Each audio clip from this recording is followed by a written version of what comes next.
সন্তানটারে লালন পালন করিয়া বড় করা, এটা অবশ্য আমরা পালন করি।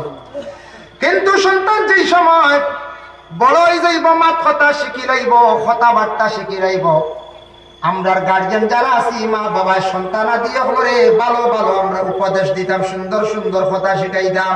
ছোটবেলা বাচ্চাইতে তখন জানি কথাবার্তা শেখার পরে কিছু বাচ্চাইতে অশ্লীল ভাষাগুলা তারা প্রয়োগ করে, এই সময় মা বাবা কঠোর ভাবে তারারে শাস্তি দিতাম।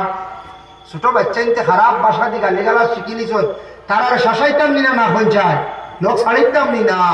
এই সময় যদি লোক ছাড়ি ইগু পাওয়ার বাড়িব, কইব আমার বাপে কিচ্ছু হইন না, আমার মায়ে কিচ্ছু হইন না, এটা কইলে কিত হয়েছে। এখন কইতে কইতে কুটুম বাড়িতে এলে কোয়া শুরু করবো, তখন দেখো মায়ের মুখ টিপা বাড়ি ধরবো, ইয়া আল্লাহ ইজ্জত মারিলা ডুবাই নাই বিয়া যাইব কি ফুয়া খিতা শুরু করছি।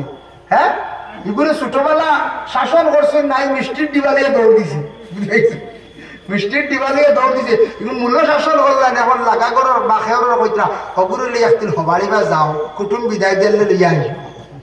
কারণ এই মূল্য হওয়ার বাড়াইয়া তৈছো, এখন কুটুম বাড়িতে এলে মুখো টিপা মারি দরটা, গলা টিপা মারি দরটা, বাপে কইতা রাইতলে সিবু আইস বেজ্জত করে নিছে কোটপর সামনে।